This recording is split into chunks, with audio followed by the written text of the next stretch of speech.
Hey everybody, it's Magic Prepper, and today we're going to actually install a Sawyer mini water filtration system into my hydration bladder. The hydration bladder I'm using is a Source WXP 2-liter bladder. They're really nice hydration bladders. If you're looking for one to go in your go bag or maybe in your rucksack, please pick up a Source. They're amazing, they're very durable, they're very well put together, and it's got a lot of tactical applications in the military and in security forces and whatnot. So I like to use products that are field tested and proven to last through duress. And this product is definitely resistant to abrasion or puncture. You feel like it's very sturdy when you're using it. I haven't had any problems with it at all. And they also have a figurative glass liner inside that keeps bacteria from growing and is antimicrobial. So very high quality bladder. We're going to install the Sawyer Mini Inline. I've decided to actually install it on the outer side of the backpack versus on the inside of the backpack. Some people like to install on the inside so it's not flopping around and hitting them in the face maybe, but I just prefer it on the outside because there's so much stuff in my go bag and that I have to kind of keep everything that's going to be somewhat fragile at bay. It's going to be kind of caught up on things, and there's going to be things hitting it regularly if it's in the inside of the pack, whereas on the outside I can kind of keep watch of it a little better and make sure that it's not getting caught up or tangled on things. At the same time, I am going to be installing it with the use of hose clamps. And everyone knows hose clamps have a little bit of a hangnail at the very back end of it, right? So I don't want this to get hooked on anything on the inside of my pack, possibly rip a jacket or something like that. That's going to be very necessary, and if there is a collapse of some kind. And I do want to explain why I'm using the hose clamps. So a lot of people install these using zip ties, and it works good. I'm not going to argue that. Zip ties are great, and it's something you can replace in the field and put back together pretty easily. The reason I'm using hose clamps is because I want to be able to install the water filtration device and uninstall it easily in the field without having to reattach it with zip ties or without having to try to cut zip ties off of it and possibly damage the tubing. The hose clamps I can easily remove. Then I can take the water filtration device. I can then use the syringe that they send you with the Sawyer Mini and clean it out and maintain the filter a little better, or use it for the same purpose of attaching it to a bottle or a water bag system or a straw even. I just like to be able to take it apart if I need to and use it for whatever I got to use it for without having to worry about it being like a permanent attachment to my bag. And if you were to say run out of zip ties or maybe not have the ability to put it back together quickly enough in the field, then you'd be really upset that you only had the one way of keeping it on the water bladder system. Now, I will say I do have an extra one of these in my bug out bag for obvious reasons. So I probably just use that for most of my alternative uses, but I always like to have the capability of doing what I need to do with an item. And if it comes down to it and we're talking really long-term SHTF, then I can remove this one and replace it with a new one at ease without really any problems. So we're going to go ahead and go through the process of installing this. It's my first time doing it, okay? So, I just want you guys to bear with me, and then if you have better ways of doing it or if you have other ideas of how to do it, go ahead and leave suggestions in the comments below. Okay, so here I have all the equipment I'm going to need to install the Sawyer Mini water filtration device in line on my hydration bladder. Now I am going to install it closer to the bite valve so that way I can access it a little more easily, and like I said before, not have it tampering with any other items within the bug out bag.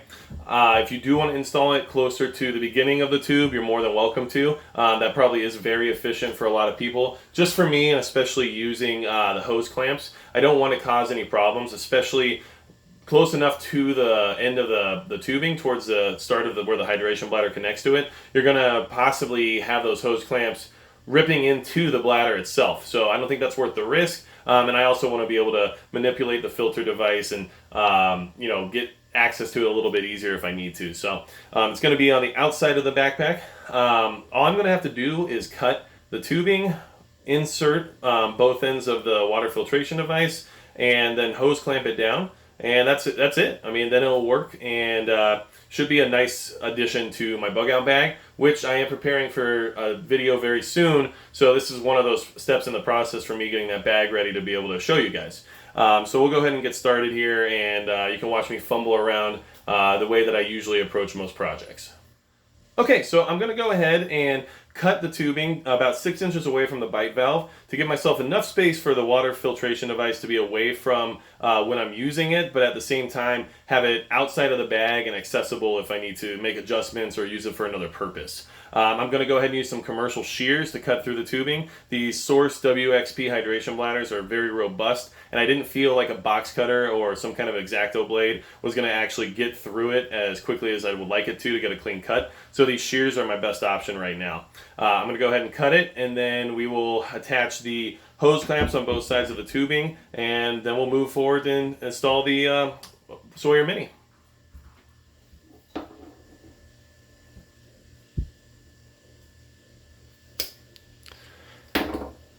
Nice clean cut, can't complain about that, and we'll move on to the next step in the process. Okay, so as you can see, we actually got some pretty clean cuts here on the end of the tubing. So I'm going to go ahead and put the hose clamps on so that way they can be attached correctly. These are 1/4 inch hose clamps, so they are going to take a little bit of tightening to work properly once I get everything else installed. Throw that on there. And then now, obviously, is the most important part of the procedure, which is installing the filter device. So when you're doing this, obviously you got the Sawyer Mini here. We're going to go ahead and take this cap off because obviously you won't need it. Let's keep it with my other Sawyer stuff there. And you want to make sure that you're going to put it in the direct line for flow. So the flow indicator is right here. Tells you which way the water is coming from and which way you want it to go. So obviously this side is going to go here on the main part of the tubing, and then where the flow is heading is going to go where the bite valve is. So I'll go ahead and insert the tubing on top of the Sawyer Mini now. And then this might be a little tough, so sometimes you have to heat up the tubing to make it a little bit easier. But honestly, it fits on there pretty snug, and it seems like it's just going to go right on, so not too worried about it. Okay, it's got a nice connection there. Okay, and then we're going to go ahead and go on this side and do the same thing. And this one I got to cinch up a little bit more. Obviously you can see there's a lot more space here between the main unit and the tubing. So I'm going to go ahead and just try to get it on there as good as I can.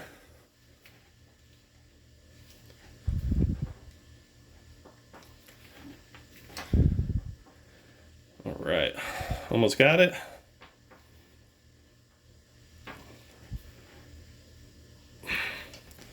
You know, I wish I could say this was one of those don't do this at home videos, but honestly, I think that's the point of the video. So I guess when you're doing this, just try to do it better than me.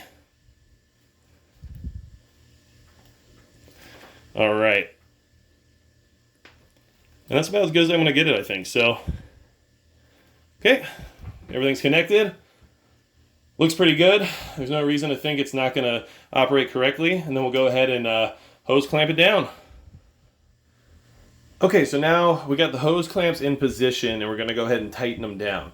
And then once I've got this done, I mean, honestly, this is all the install is. So just wanted to share this with you guys. Very simple procedure. If I can do it, then any of you can do it. If you ask my wife, I am not the most technically or mechanically inclined guy that you'll ever meet. But at the same time, I am smart enough to figure out how to use a flathead screwdriver. And this whole process was very simple, and I feel like anyone can do it. The benefits of running an inline filtration system are definitely there. I think that not having to worry about separately filtering your water and then putting it in a bladder can save you a lot of time, especially if time is of the essence. And, you know, with a hydration bladder, usually what my plan is to throw iodine and treat the water for the virus and bacteria situation. Just because I think it's a little bit faster than trying to filter from maybe like a Catadin or something like that. And then use the Sawyer Mini to filter out any particulates. So that's going to be your microplastics, your you know, different microorganisms, and some of those other things that iodine doesn't always just take care of on its own. I mean, the Sawyer Mini will do a good job of filtering out some of the silt and everything else that you don't want to drink, and at the same time, make the water taste a little better too. So that iodine doesn't always taste the best, trust me. And I don't really plan on throwing Kool-Aid in my water bladder. So, you know, these hose clamps are tightening down pretty good. I think that we're pretty much in business here. I don't have any fear of this falling apart on me, which, you know, for a project I'm doing is a really good sign. So I just wanted to kind of share with you guys my process here and give you an idea of how to do this without feeling like you're going to ruin your hydration bladder in the process, because don't get me wrong, that was definitely a concern of mine in the beginning. But as you can see, it's well installed. The tubes are on there good. I can tug on them as hard as I want. They're not going anywhere. And the Sawyer Mini is very low key. It's not going to be in the way at all. And I do feel pretty confident that it's going to last me a long time in this configuration. The best part about it for me is all I got to do is get a flat head, or even maybe like a dime or something would probably work. And I can unscrew these hose clamps and take everything apart and clean out the filter the way you're supposed to. So that was my biggest concern with not using zip ties or anything like that. But it is up to you. However you want to set it up or configure your system is obviously going to be what's best for you. This is just the way I decided to do it. And I figured since I was going to do this project anyway, I would share with you guys and give you some ideas about the easiest way to make this happen. So if you have any questions or any, other ways that you like to put these things together, go ahead and leave them in the comments below. Like, share, and subscribe to the channel. I really appreciate all the support so far. And then now that I've got this installed on my water bladder, that bug out bag video is really close to being done. So I should have that content out soon for you guys. And without anything else to say, that's going to be it for Magic Prep.